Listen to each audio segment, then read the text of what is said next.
in this school of thought, as is its observations about the functioning of the economy, as it is pushed and pulled by entrepreneurial forces into and out of stationarity. Just as the Austrians anticipated many of the recent discoveries of behavioral scientists, in particular the work of hyperbolic discounting, we will see that the Austrian tradition describes the market process in ways very compatible with modern cybernetics, the study of communication and control within a system. In its natural state, a system, from a forest to a market, achieves balance through internal governance and guidance, which depend upon the system's own ability to internally communicate and react to changing conditions due to the interactions of a variety of players, whether buyers and sellers in a marketplace, trees and herbivorous predators, especially fire in the forest, or entrepreneurs deciding when and how to become ever more roundabout to meet the ultimate demands of consumers. Within the system, errors will occur and resources will need to be reshuffled. As such, there will be isolated individual failures, whether we are dealing with forests or factories, banks or bakeries. The process will take care of itself as long as there is integrity within the feedback loop and accurate, non-manipulated information is allowed to flow, resulting in a suitable mix and magnitude of growth given the available resources, whether savings for investment or sunlight and soil for trees.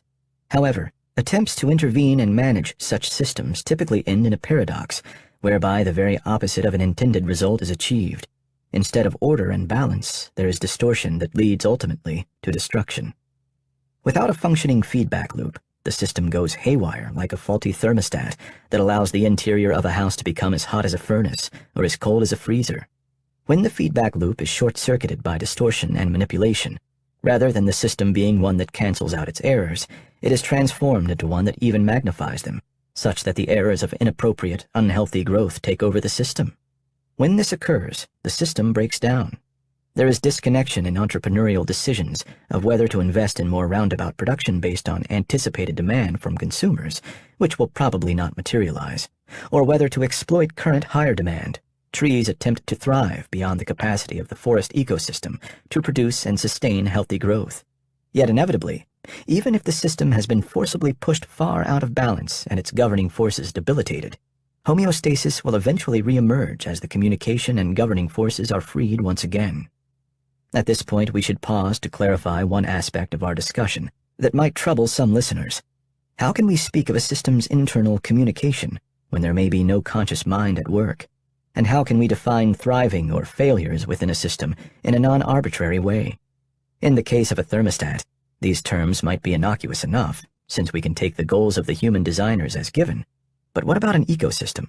Such talk might even seem inapplicable to the market economy itself, which is not consciously planned by any single mind or group of experts, as the Austrians themselves stress. To diffuse possible misunderstanding, let me be clear that in this discussion I am drawing on the concepts and terminology of the cybernetics literature, which we will explore later in the chapter. The pioneers of cybernetics described self-regulating feedback mechanisms as teleological, a term suggesting that they have a goal or purpose. Now, it's true that later critics suggest an alternate term, teleonomic, as mentioned with von Baer in Chapter 4, to characterize systems that merely exhibit apparent purpose. For example, the standard view of modern biologists is that evolution is a teleonomic process because although life forms demonstrate great internal order and self-regulation, they were presumably not consciously designed.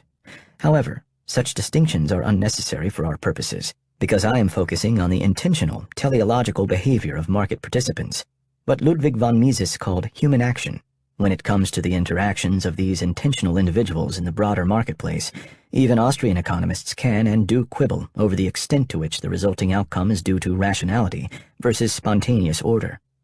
Yet what is not controversial is the notion that capitalism, with private property and free markets, serves as an exceptional institution to mobilize the localized information that is dispersed among many different individuals, each with admittedly subjective goals.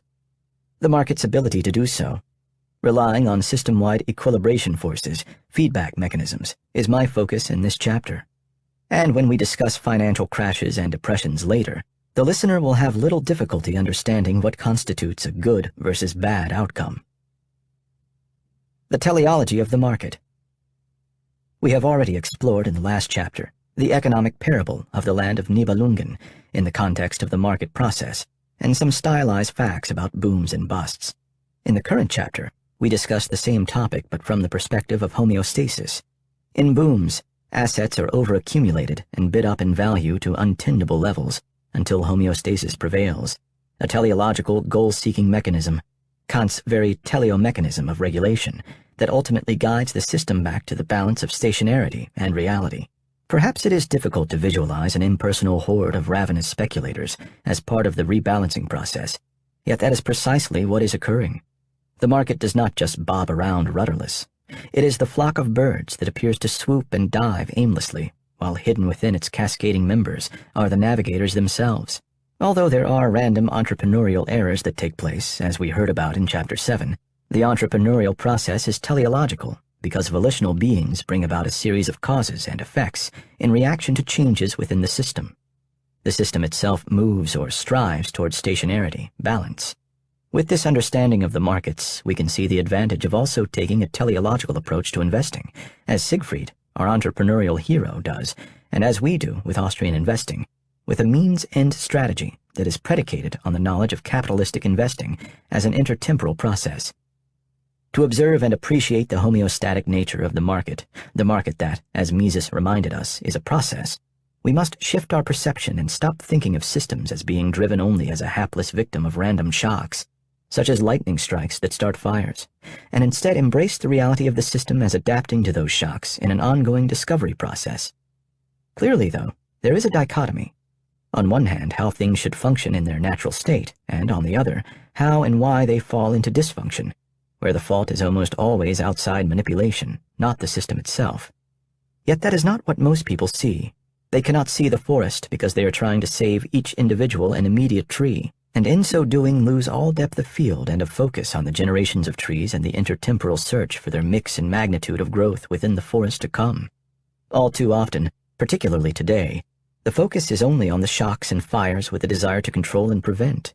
The desire is to interfere and perhaps innocently override the system's natural governors that maintain balance. In so doing, things are made so much worse. We have thus succumbed to a blind faith in bureaucratic authority over natural processes. And yet we do well to heed the words of Austrian economist and Mises protégé Friedrich Hayek, who observed, "Before we can even ask how things might go wrong, we must first explain how they could ever go right." Homeostasis is the process of how things go right. Within the roundabout of capital accumulation in a progressing economy, the figurative directional going right, that is, indeed, how things go right in a healthy manner, homeostasis recalls the propensity of all systems to restore balance through self-righting movements that in a natural world are no more disruptive than ripples on a pond.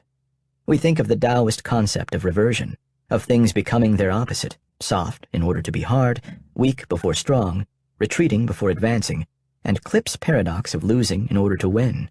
An intertemporal balance can be achieved, however, only when communication and controls are allowed to function naturally.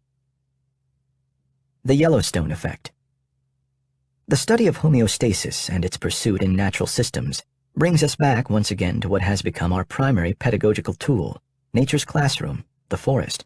We start by reminding ourselves of the particular dynamic within the scenarios explored in Chapter 2. The head-to-head competition that occurs when conifers that are slowly growing at first try to thrive amid the faster-growing and sunlight-stealing angiosperms.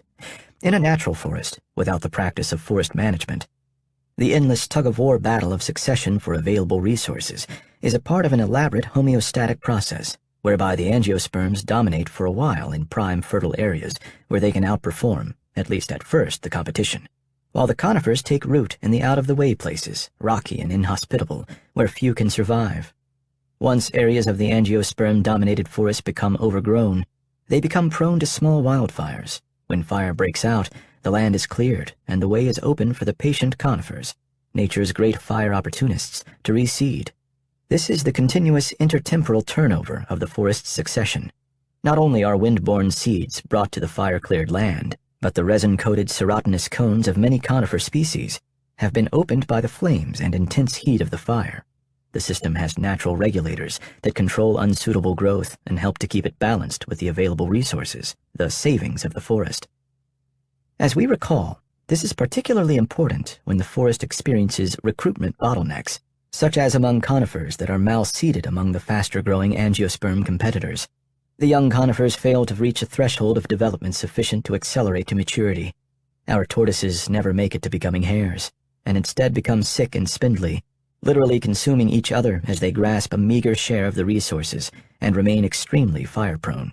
When flames sweep through, these stunted trees are wiped out, and resources are naturally redistributed to healthier growth. The fire, therefore, is not merely destructive, but must be viewed as a catharsis, a cleansing process, an agent of creative destruction, to borrow a term from the Austrians, and part of the cybernetic control and communication within the system to return the forest to homeostatic balance. As Murray Rothbard would say, the fire is the recovery process, and far from being an evil scourge, is the necessary and beneficial return of the forest to optimum efficiency. Forest fire turns especially deadly, however, when smaller blazes are suppressed, creating the illusion of fire protection. Admittedly, fire is a complex subject in forestry. On one hand, it would seem to make intuitive sense that forest preservation would mean limiting, controlling, or outright prevention of fires that kill trees. At the risk of oversimplification, however, such thinking has proved to be a Lee strategy, focused on the direct means of today's trees and keeping the forest status quo at all costs. The roundabout Sure strategy is the willingness to pursue, or more specifically in this case, allow, an intermediate objective of naturally occurring fires that do destroy trees, and some healthy specimens right along with the unhealthy ones, now, in order for a succession of forest growth to emerge intertemporally.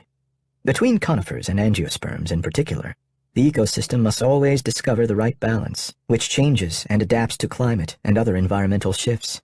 Fire is a natural dynamic force of change, like any other predator, whose presence is crucial to maintaining the health of other species, just as rabbits would overrun and destroy the meadow and ultimately starve themselves, were it not for the foxes that hunt them.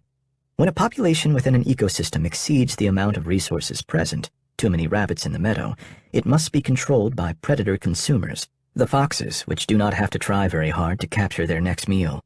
And when the system reaches balance, just the right number of rabbits, the predator consumers are also managed. They go hungry or move elsewhere.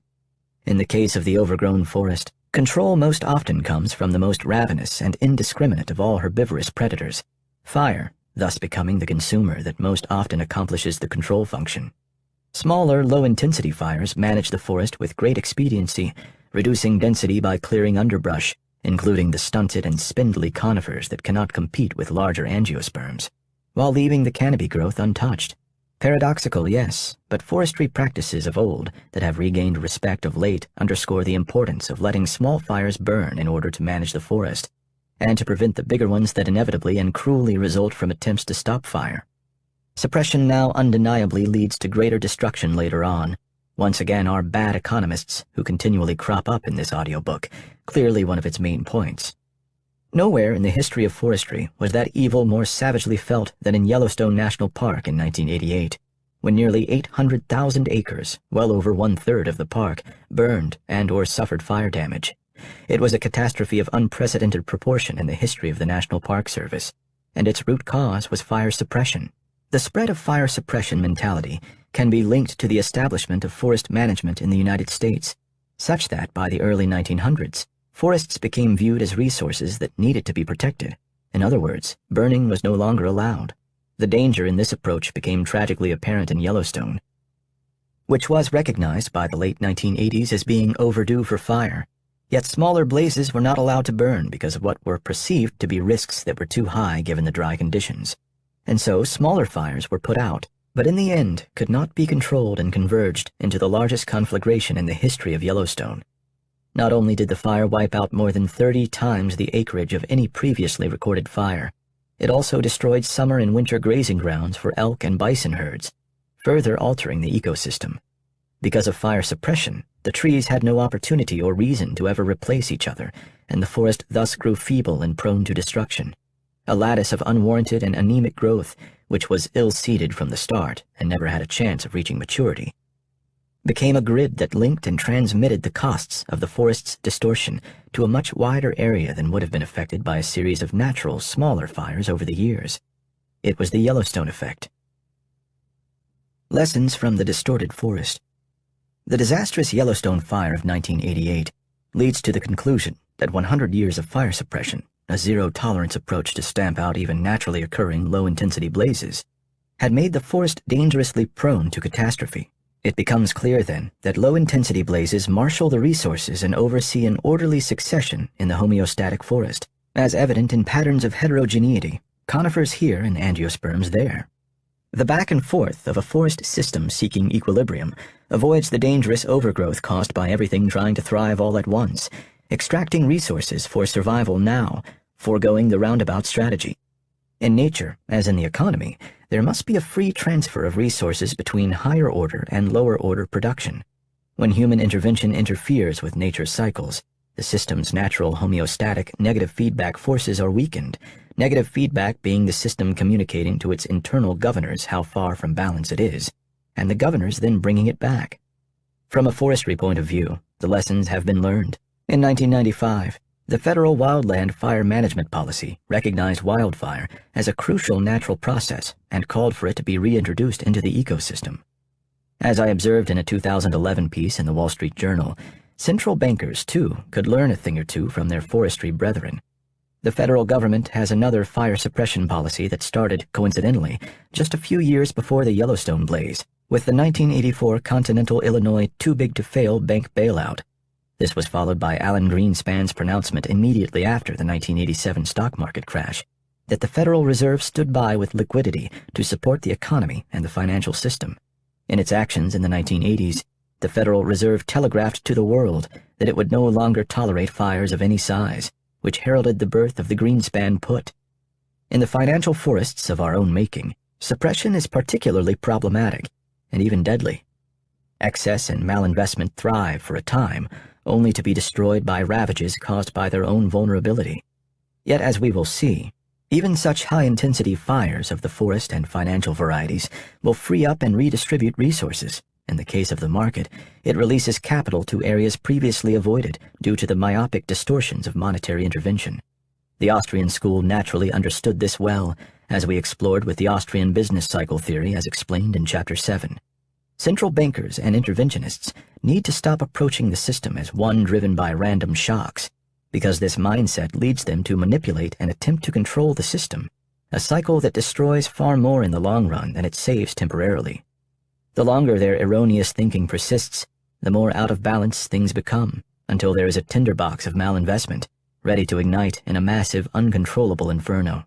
Density, overgrowth, and uniformity, too much of one thing, namely immediate returning or high-yielding capital, as opposed to the more roundabout variety, growing in the economy and fertilized by distortion, are the evidence of malinvestment in the economy, exceeding the amount of available resources. Investment cannot exceed savings any more than seeding in the forest can exceed land, nutrients, water, and sunlight. But under these interventions, the system acts as if that's what is happening. This is what makes the boom so delusive and ultimately illusory. Here we encounter the profound paradox that government interventions systematically achieve the very opposite of their intended goals. So governments, unlike entrepreneurs, try as they might and despite perhaps good intentions, I'll give the Paul Krugmans of the world the benefit of the doubt, simply cannot achieve their intended outcomes by interfering with the operation of the system. They cannot act teleologically, as it were. Governments and central banks undermine the natural homeostatic process by short-circuiting the governors and adaptive teleological processes in the system.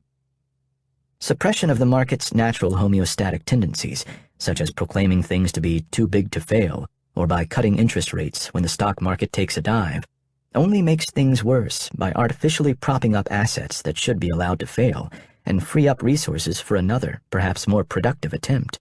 A perfect example is the Troubled Asset Relief Program of 2008, or TARP, a completely unnecessary action by the U.S. government to buy equity stakes in and underwater assets from financial institutions as a response to the crisis that, like a wildfire, was trying to correct the artificial distortions in the system.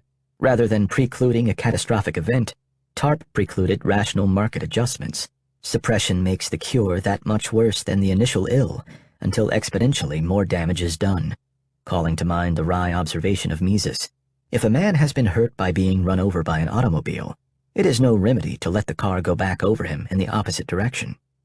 Blaming wild market volatility on the animal spirits of the herd mentality takes the focus off where it belongs, on the actions of the government. Instead of functioning as instruments of information, signaling to entrepreneurs how and when best to serve consumers, interest rates are perpetually manipulated by central bank actions to the point of meaninglessness. Artificial changes in interest rates become a deceptive feint by which entrepreneurs succumb to malinvestment because they believe there are more resources, i.e. savings, in the system than there really are. Monetary policy insidiously plays with our time preferences and our very ability to engage in economic calculation. The greater the distortion, the greater destruction needed to correct it. The financial crisis of 2008 could have been the wake-up call that, like the Yellowstone fires of 1988, alerted so-called managers to the dangers of trying to override the natural governors of the system. Instead, the Federal Reserve, with its head ranger Ben Bernanke, has deluded itself into thinking it has tamped down every little smolder from becoming a destructive blaze. But instead, all it has done is poured the unnatural fertilizer of liquidity onto a morass of overgrown malinvestment, making it even more highly flammable. One day, likely sooner than later, as argued in the next chapter, it will burn, and when that happens, the Fed will be sorely lacking in buckets and shovels, and must succumb to the flames. Market cybernetics. The devastation of a Yellowstone forest fire, or the financial crisis of 2008, and all the big blazes yet to be, do not need to occur. Without the distortion of intervention, the system can govern itself. In the Austrian view, healthy growth of an economy occurs through heterogeneous capital structures that are allowed to morph and adapt through the intertemporal coordination of production in sync with consumer time preference. Within the process, entrepreneurs rely upon price signals to guide their decision-making in order that resources might be deployed in the most appropriate ways. Respecting the process allows homeostasis to be pursued throughout a connection that detects, communicates, and responds to the available resources in the system. To better understand this connection, we explore a branch of the interdisciplinary control systems theory of engineering, known as cybernetics. The word cybernetics comes from the Greek kybernetes, meaning pilot or governor, and kybernon, to steer or govern. Cybernetics focuses on the role of servo mechanisms, or servos as they are called, that regulate systems through the detection of errors and the responsive use of feedback, specifically negative feedback that tells a system when it is out of balance, and by how much in order to correct. For our purposes here, we might think of cybernetics as how servos regulate systems, from machines to bodies, through such mechanisms as the steam engine governor, a thermostat, and the functions that control body temperature or blood glucose level. The failure of the feedback process in maintenance of healthy blood glucose levels leads to diabetes. Norbert Wiener, coincidentally his last name means Viennese, although he was born in Missouri, was a mathematician and originator of the field of cybernetics, who saw homeostasis as a process in which some sort of feedback is not only exemplified in physiological phenomena, but is absolutely essential for the continuation of that system. Feedback is crucial and must be continuously given by and within the system in order to make the necessary, typically small corrections to keep on course. Sometimes that correction happens quite literally, as in the example given by Wiener of the car being driven on an icy road. The driver makes a series of small movements with the wheel, which are not enough to induce a major skid, but provide feedback to our kinesthetic sense whether the car is in danger of skidding, and we regulate our method of steering accordingly. The concept of control by information feedback makes intuitive sense. In order to operate in an environment, one must have input from it and thus make continuous adjustments to compensate for certain conditions or changes in conditions. Each movement is a return to balance in the moment, never expected to be permanent, but to last until the next shift or turn of the wheel is required. We might also think of balance sought in the homeostatic process in terms of the basin of attraction, a scientific concept best illustrated by the traditional Schur image of the boulder that is pushed up the steep grade of a hill, only to fall back down to the bottom of the valley. Similarly, when a system is perturbed, forces push it back to the balance of the basin. This is precisely what happens on an infinitesimal scale, as a natural market is perturbed by changing time preferences and innovations. Drawing an example from nature and his own observations of it, Wiener compared the back-and-forth wrestling between counterbalancing forces in a system to a fight between the mongoose and cobra, which calls to mind the battle of the magpie and the serpent that legendarily inspired the creation of Taiji Quan, though now the tables have tragically turned on the snake. Although there is no evidence that the mongoose is faster or more accurate in its motions, it almost always delivers a lethal bite to the cobra. The mongoose has his teleological, multi-stage strategy to thank, basically that of the squash or hockey player from Chapter 5. He begins with a feint, provoking the snake to strike, which the animal manages to dodge and then follow up with another feint, a rhythmical pattern of activity that develops progressively. The mongoose's moves come earlier and earlier until finally coinciding when the snake is extended and the attack is clinched with a deadly bite to the cobra's brain. Within the mongoose's triumphant roundabout strategy lies the cybernetic strategy of steermanship. Don't over-control, don't over-grip, but rather let the system make its mistakes and then opportunistically bring it back. Wei wu wei. Within the economy, as Hayek stated, the mutual adjustments of individual participants occur through negative feedback. Government and central bank interventions can at best postpone the negative feedback mechanisms. They can't repeal them. Too often, however, people regard the market as a positive feedback system, which self-reinforces the continuation of a force, as in momentum, in the same direction. However, a positive feedback system is actually contrary to the way markets naturally work. In fact, they become positive feedback systems temporarily, only when they are distorted. The tendency to see only positive feedback processes and thus assume imitation-like strategies of momentum, carry, etc. A simple extrapolation of the scene is an obvious consequence of our natural shallow depth of field further compressed by the spell of artificially low rates. It may not be apparent, but a crash is ultimately a negative feedback system in action, despite the proximate positive feedback route at work on a more immediate scale. Once we recognize the dominant negative feedback nature of the markets, the routes start to make sense as but a teleological means to an end. Within the cybernetic feedback loop, the detection of entropy, the amount of disorganization that exists, forces the system to maintain its structure in order to avoid a breakdown from disorder. Thus, in a natural economy, rising interest rates are a brake on roundaboutness, and bizarrely, as per the capital consumption discussed in Chapter 7, so too are artificially lowered rates. When rates are higher, it becomes more costly to accumulate a deeper and longer capital structure. If interest rates reflect our true time preferences and the resulting activity in the economy, this isn't a problem. The correct or natural market interest rates will, by definition, adjust to allow entrepreneurs to get through the weight of longer production, only when savers really are extending their durations, as savers will offer their savings at marginally lower rates for longer periods. But when this communication is broken and rates are pushed down, independently of economic reality, in parallel shifts, and even worse, in steepening shifts, one of the consequences of lower rates is to make us exceedingly unsatisfied with waiting right now, as the lower rate is below what we intrinsically require for waiting, particularly in the immediate. Thus we are trapped into grabbing the immediate marshmallows, regardless of and ignoring relatively more abundant marshmallows off in the future. Thus the apparent paradox, owing to our myopic time inconsistency from Chapter 6, that even a parallel shift of the entire yield curve downward can give more of an artificial stimulus to existing assets with a quick turnaround, such as a quick momentum trade or a quick dividend, even though normal accounting would make us think the long-term projects would see the biggest jump in demand. Disorder reigns. How things go right. With the Austrian school, we see how the natural market will function sans intervention, with its propensity to seek stationarity, allowing us to appreciate that the busts are a correction to counterbalance the booms, such as in the way a pressure valve finally regulates a system gone awry, as a distorted system is finally overwhelmed by the governors of savings, investment, and credit. Here we might think of the Daoist image of the surge of pent-up water, only this time it has been held back by the artificial barrier of a levee, which is breached when it can no longer control what is meant by nature to flow freely and seek balance. Hayek makes this connection and cements it strongly within Austrian theory by recognizing the cybernetic quality of economics as information is detected and acted upon. Without that dispersed knowledge, entrepreneurs have no way of knowing what the optimal deployment of resources would be. Thus, the whole economic order rested on the fact that by using prices as a guide, or as signals, we were led to serve the demands and enlist the powers and capacities of people of whom we know nothing, Hayek wrote. The insight needed to construct the highly configured means of production sufficient to support a growing world population comes in the form of prices. Basically, the insight that prices were signals bringing about the unforeseen coordination of the efforts of thousands of individuals was in a sense the modern cybernetics theory, and it became the leading idea behind my work.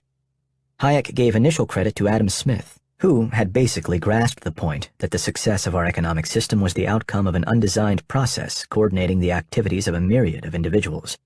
Where Smith and others left off, Hayek picked up as his responsibility to continue, trying to inform others of the wealth of information to be found in the signals within the well-functioning system that informs, albeit imperfectly. Competition is not only a discovery procedure, as Hayek termed it, but also a selection process, whereby entrepreneurs try out new strategies and profits and losses work as a cybernetic negative feedback mechanism, selecting the strategies that work and eliminating those that do not work. The Hayekian market can thus be seen as a process of phylogenetic evolution of entrepreneurial ideas, or evolution in the market.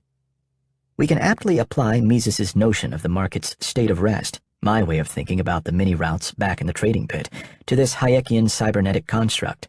Recall from Chapter 1 the Preiskampf, price duel, of perpetual self-correcting balancing acts that always fail, yet are always disquieted by a striving after a definite state of rest.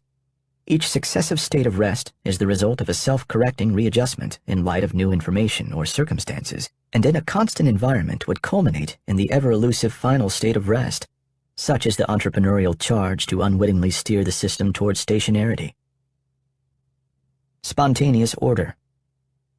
What the Austrians, starting perhaps with Menger, and drawing upon Adam Smith before him, and fully blooming with Hayek, first referred to as spontaneous order, has steadily grown fashionable in the physical sciences, a most rare example of concepts flowing from the social to the physical sciences, starting with the guise of cybernetics and moving to complex adaptive systems, self-organization, and emergence. Spontaneous order may be thought of as the order that emerges from the interaction of disparate acting agents, in a bottom-up dynamic that emphasizes the role of the individual, not the top-down control of, for instance, state intervention. To specifically reference this internal regulation, Hayek even coined a term, catallaxy, to replace the word economy. Thus, spontaneous order might be viewed as haphazardly designed through purposeful organization out of what appears to be highly disorganized. The order in the flock, or the ant colony, of Douglas Hofstadter, whose hidden social coordination is like that of neurons creating a coherent mind. The concept of spontaneous order takes us, once again, back to the Daoists. Mises's protégé Murray Rothbard saw the Daoist scholar Jiangsu from the Warring States period of the 3rd and 4th centuries BCE as embracing Lao Tzu's devotion of laissez-faire in opposition to state rule, and credited him with being the first to articulate the idea of spontaneous order, whereby order results automatically when things are left alone, an idea that was later developed by Hayek in the 20th century. Sounding a decidedly libertarian view, Zhongzhu, also known as Zhuangzi, as Rothbard calls him, was perhaps the first theorist to see the state as a brigand writ large. A petty thief is put in jail. A great brigand becomes a ruler of a state. Thus, the only difference between state rulers and out-and-out robber chieftains is the size of their depredations. Spontaneous order is interrupted, and as we have seen, often perilously, by top-down control from intervention to full-on socialism. In a system as complex as the market, such attempts at outside artificial control are doomed to fail. As we know, roundabout production requires the ambiguous and uncertain focus on a future advantage, sure. However, the distortions of interventionism paradoxically morph that into a focus on quick and decisive outcomes. Lee. Distortion. As we can see, distortion is not merely a byproduct of growth in the economy. Rather, and most important for our discussion, it is a monetary phenomenon. Specifically, the Austrians blame the business cycle on government protection of artificial credit expansion, which reaches its zenith with central banking, but existed even before the Fed, created in 1913. Those who criticize ABCT based on this 1913 birth date of the Fed miss the nuances of past monetary-based credit booms. Rothbard's doctoral dissertation on this matter focused on the Panic of 1819. Even the infamous tulip mania of 1630, considered the greatest bubble in history, when Hollanders were gripped in a craze of speculation over tulip bulbs, was caused by monetary distortion, even though there was no central bank behind the scenes. At the time, the Netherlands had a free coinage policy that allowed those who had silver and gold bullion from the Americas to mint their own coins. By 1630, a large increase in the supply of coins and bullion in Amsterdam far exceeded the market demand and led to malinvestment and speculation. The market movement in tulips, therefore, was not caused by mere waves of emotion that produced a mania. Mistaking the cause for the effect, it was rather an increase in the supply of money that prompted a massive, though highly localized, asset inflation, right out of the land of the Nibelungen. We thus plant a stake in the ground of understanding of economics and the functioning of markets, that the former view of randomness invokes state inventions, whereas the natural teleological ebb and flow defers to the homeostatic process. To clarify my view, we can contrast it with that of the American economist Hyman Minsky, who tried to lay blame for the boom and bust cycle on leverage.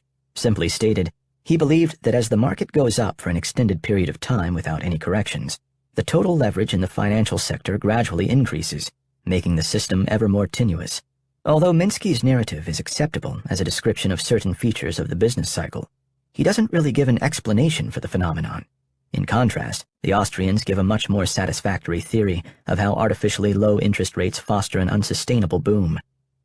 Characterized by over-leveraged borrowers invested in operating capital that will be unproductive at natural interest rates, and the inevitable bust. This aspect of Minsky's view, the inherent instability and unpredictability of the crash, is one of its virtues in the eyes of his Keynesian admirers. Indeed, there are two major trends in Keynesian thought, both descended from different themes in John Maynard Keynes's 1936 work. On the one hand, there was the straightforward, deterministic system of aggregate demand and involuntary unemployment, the stuff of textbooks.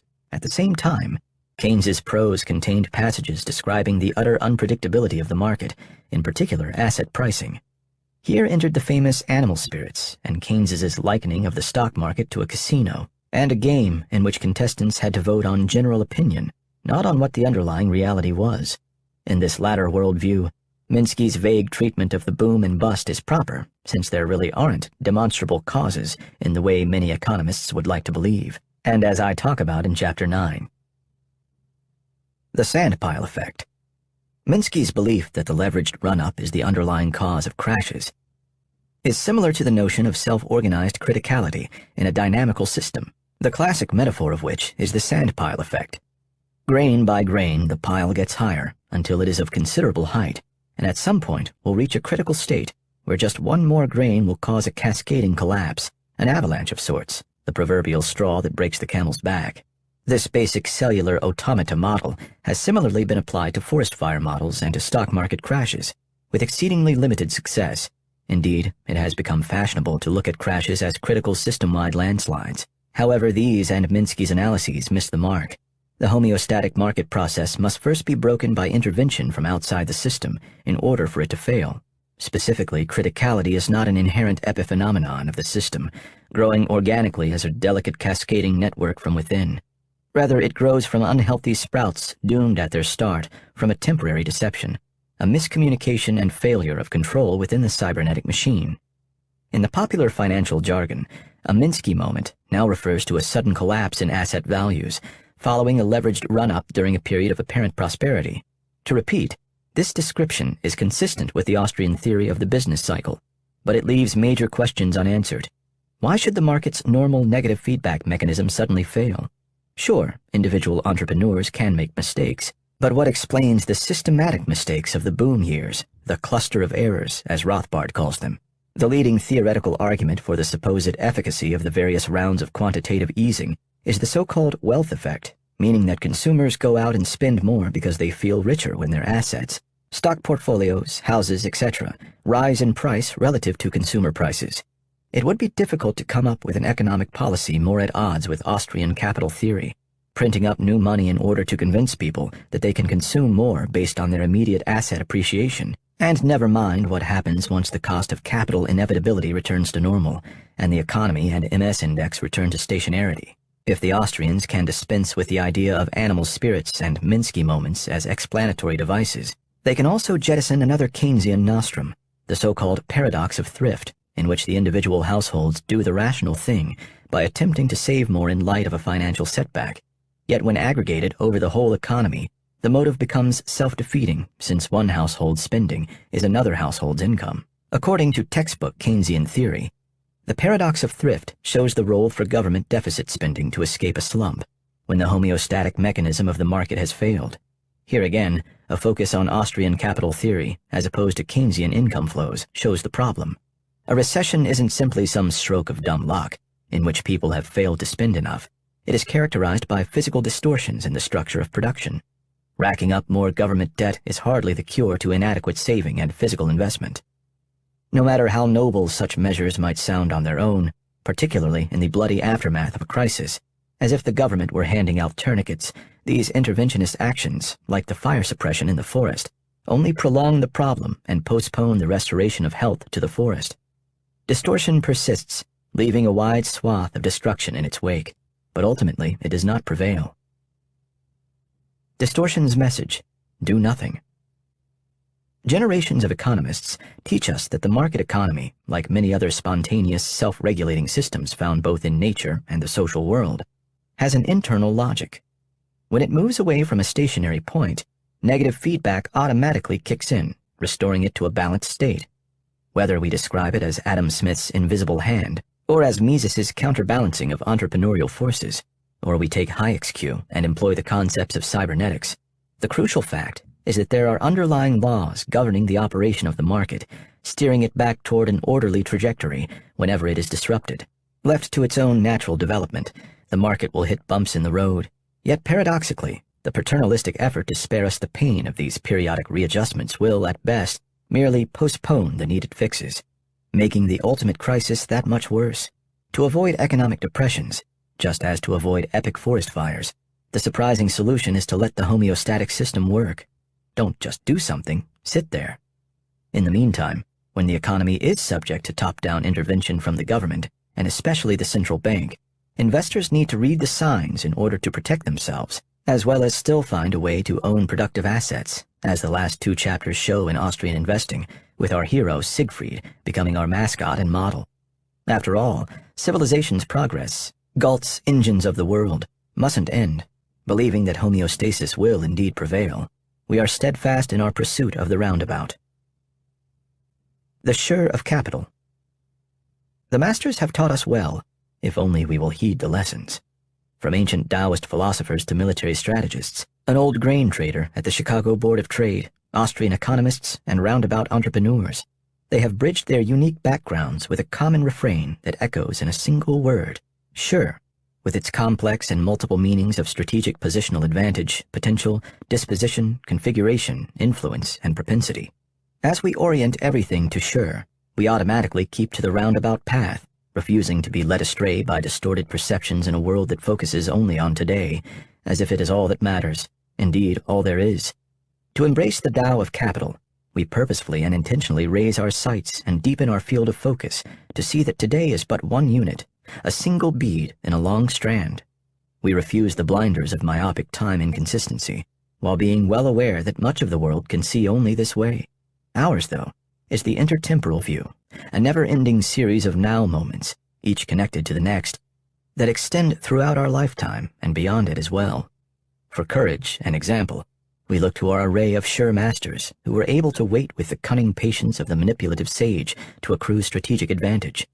Oh, these masters knew all too well how hard it was to embrace the doing-not-doing of Wei Wu Wei, patience as self-inflicted agony, while letting one's opponent gloat over racked-up points and small victories in the moment.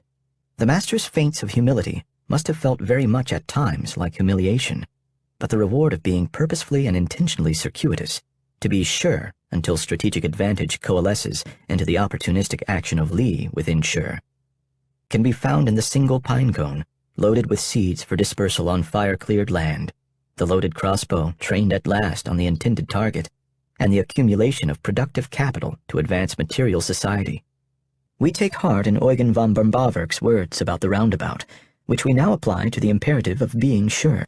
It is so much the better that it is often the only way. If this lesson has not been learned as yet, then please, do so now, for it will serve you well as we move on to Austrian Investing 1 and 2. Without this understanding, chapters 9 and 10 will do you no good. In sure and the synonymous roundabout and Umweg, we can also find the continual workings of homeostasis and the return to the equilibrium known as stationarity. Perpetual reversion is the way of the world. No matter how distortion subverts the natural process, in the end it cannot be prevented. As the Lao Tzu reminds us, we can witness their reversion. Things proliferate, and each again returns to its root. Returning to the root is called equilibrium. Now as for equilibrium, this is called returning to the propensity of things. Thus, in the propensity of things, a seminal meaning of sure, we also find the Taoist definition for returning to equilibrium, homeostasis, or in Austrian terms, stationarity. To the great masters who have come before us, we owe a tremendous debt, for they have left us a treasure trove of wisdom compressed into a diamond of great value. Sure, the roundabout, the return of homeostasis. This is our touchstone, that is, if we choose to use it. Fortunately, in our quest to be sure in a Li world, We have prototypes and guides to follow. We have the Sure of Clip, with his paradoxical loving to lose and hating to win, and of the military strategists Sun Tzu and Karl von Clausewitz, who found the greater valor in the intermediate zeal as the Mittel means for achieving the desired outcome of the end goal of Zweck, and without the carnage of the head-on clash. In Friedrich Bastiat, we know better than to follow the bad economist, now our arch-nemesis, who sees only the small apparent good while ignoring the greater evil to come, that which is unseen by the myopic, but should be foreseen by those who know to look.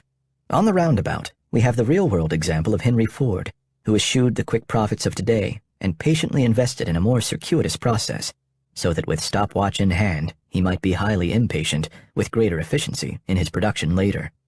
And there are the mythical entrepreneurs as well, starting with that shipwrecked savage Robinson Crusoe in his lowly economy of one, hungry today, but hungrily catching all the more fish tomorrow. And in economics, as a Wagnerian epic, we have Siegfried, the entrepreneurial hero of Nibelungenland, who evades the evil in the form of the magic potion of distortion that seeks to turn him into his opposite and force him unwittingly to betray his entrepreneurial oath of Sure. Like Siegfried, we will be confronted with temptations that could lead us into all sorts of evils, from leverage to blithely following the positive feedback crowd into the illusion of distorted assets.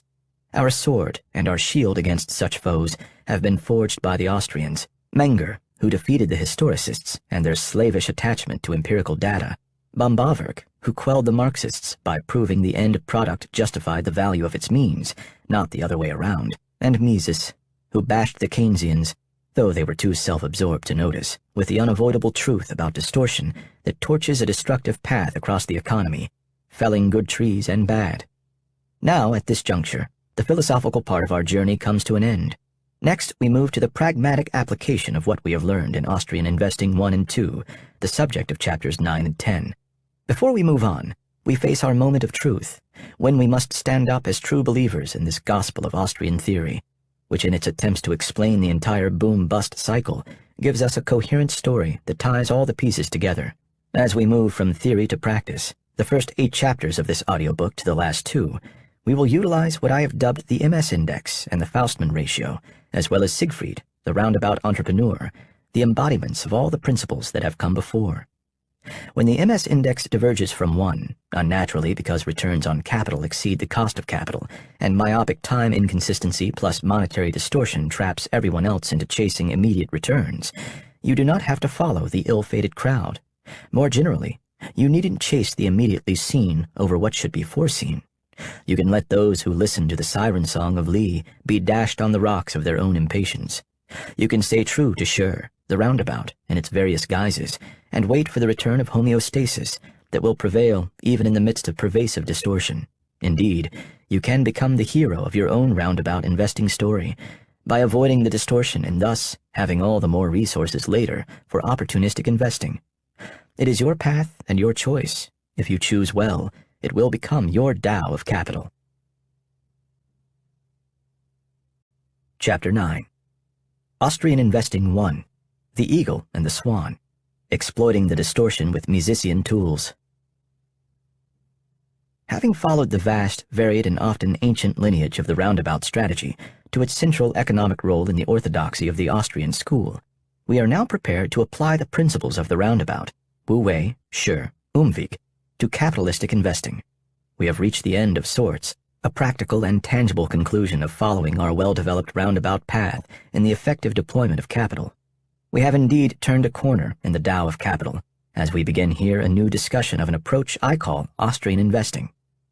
My intention in this chapter, far more important than any action step and exceedingly more useful, is to affirm a way of thinking as introduced in the preceding chapters, to plainly recognize when distortion exists, and to assess one's attitude and appetite when it comes to that distortion. We ask ourselves, how are we exposed to malinvestment? Are we, for instance, investing in what is most manipulated by, whose profitability is most dependent upon, artificially low interest rates?